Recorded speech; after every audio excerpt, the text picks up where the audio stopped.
Hey guys, decided to do a quick video today on this is my 93 Toyota Corolla. Has the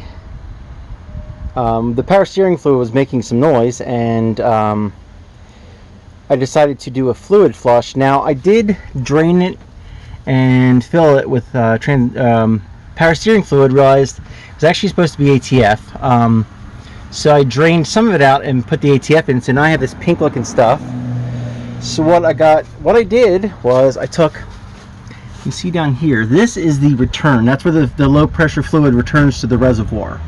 So I took that off and put a piece of hose, the bolt and the clamp on it to keep that from dripping. And then I unhooked the return hose to a 3/8 barb and some 3/8 clear tubing. So the idea is I'll keep filling this up while I turn the wheels. Don't start the engine, turn the wheels lock to lock, and that'll push the new fluid through the system back into this return, which will dump it into my drain pan. So the idea is keep pumping it till this turns red. And what I got was, just because it was a good deal, a lot of people recommended this, was the Valvoline Max Life Full Synthetic ATF. These vehicles from the factory require Dexron 2. It doesn't have, most places don't even sell Dexron. I don't even know where to get it, Dexron 2. This is compatible though, so make sure it's compatible with Dexron or whatever your, if it's a different vehicle, whatever your book calls for. But that's what this calls for. But it's gonna be similar for most front wheel drive vehicles. The pump's gonna be somewhere near the pump. Mine's attached to the pump itself with an O-ring, so this doesn't have any tubes. Some will be mounted like up here, and you'll have a tube that runs down, so just be mindful of where your connections are. I also unplugged some stuff over here just so I have more room to get in there, because it's tight working space. So you don't have to, but it's something to give yourself a little bit of benefit. So I'm going to go turn the wheel and try and set you up here, and we'll start seeing this stuff come out a little bit red the more we turn it. So let's just set you there by the dipstick, and I'm going to go get a funnel, and we'll start putting the fluid in there.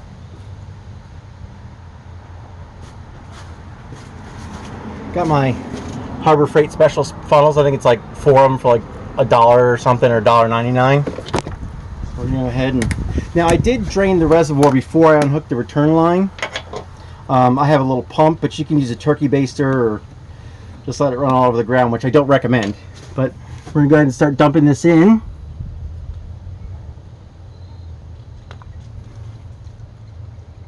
And to do a flush, you're definitely getting more than a quart or two, so that's why I just bought the gallon. I think it was about 18 bucks at Walmart.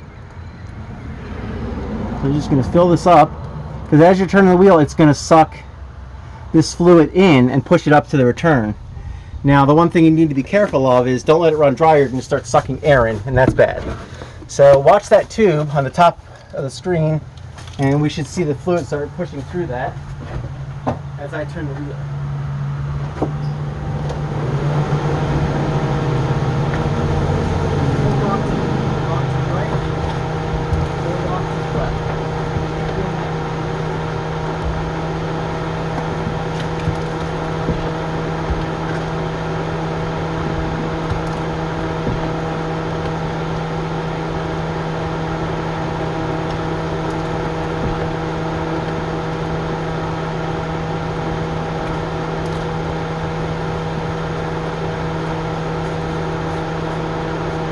And okay, so my AC's on, so the fan's running, but as you see, it's already starting to show up red, which is really good.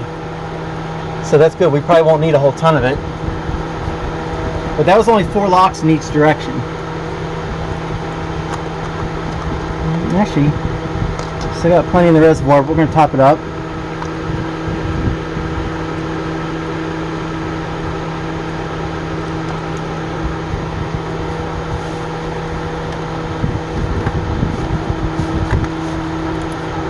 So you kind of get the idea. At this point, you just make sure this reservoir and funnel. See, I just filled that up after turning it, and it's already empty again.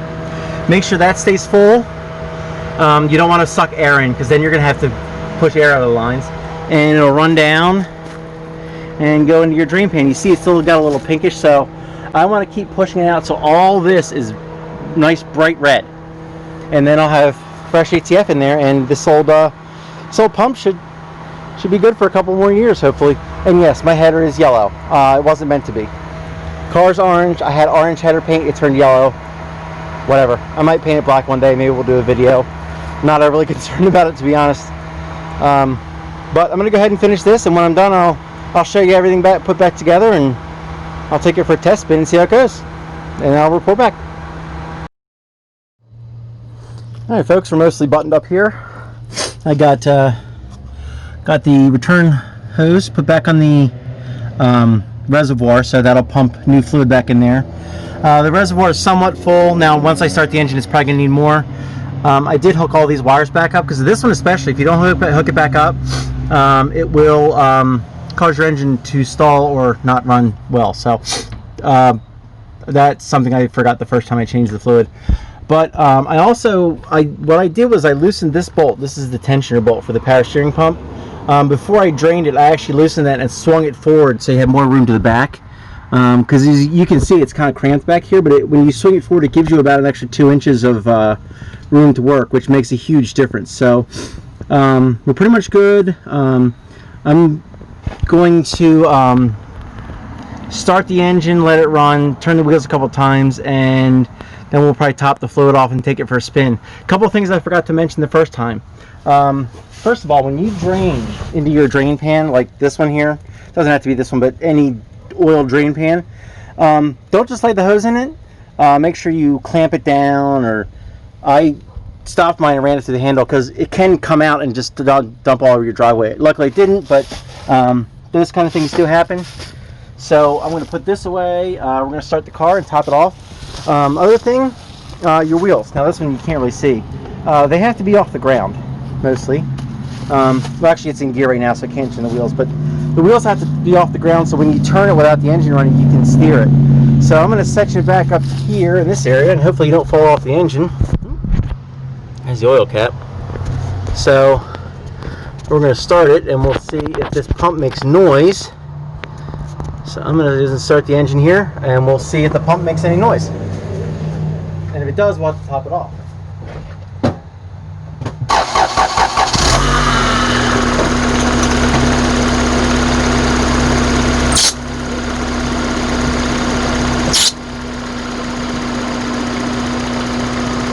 Well, we can see I need to tighten the belt a little bit more. I don't hear any horrible noises coming from the pump. But take a look in here.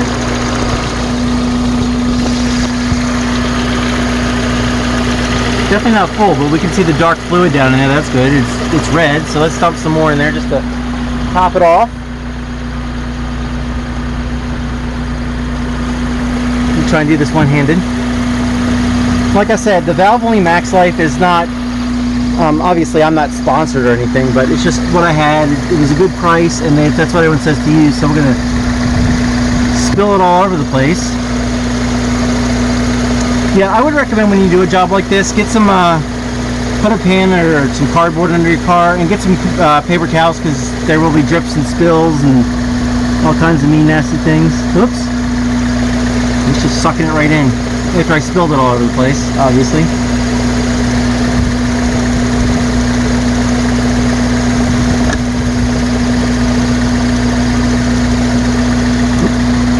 Wipe this up. I recommend buying some shop rags. Just in general, they're handy, but if you're doing something like this, definitely have some on hand. So at this point, we're just going to let it run, let that air work itself out.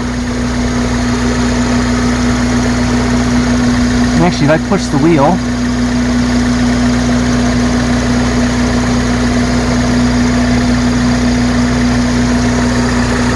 so I'm gonna let this run and take it for a drive. But as you can hear, there's no noise coming from the power steering. You know, I'm turning the wheels. Actually, since I can't put my hand down there and hold the camera, you just kind of push them back and forth like that. You can also use your steering wheel, but this is also something to do. You can just do it this way. While you're sitting there watching the pump, you can do the passenger side front wheel. But I mean, it's, like I said, it's kind of the same process for everything. You know, unhook your return, keep your reservoir topped up, hook your return into a bucket or something. Especially, I recommend clear tubing because that way you can see the fluid. I could see that it was turning from that weird pink color into nice dark red, so I knew it was working. But I'm gonna let this run and work the last couple bubbles out, and I think we're done. But simple process, takes maybe, I don't know, 45 minutes from start to finish. But simple maintenance, and you can save your power steering pump. They're not expensive, but the pump itself is a bear to replace. I've done it. I actually, when this one started making noise, I replaced it with the new one, which was actually bad. So I put the old one back on. I said, well, why not flush it? And here we go. It's nice and quiet. No noisy sounds. I just need to tighten the belt a little bit more, and I think I'm good to go. So guys, thanks for watching. I'll catch you in the next one.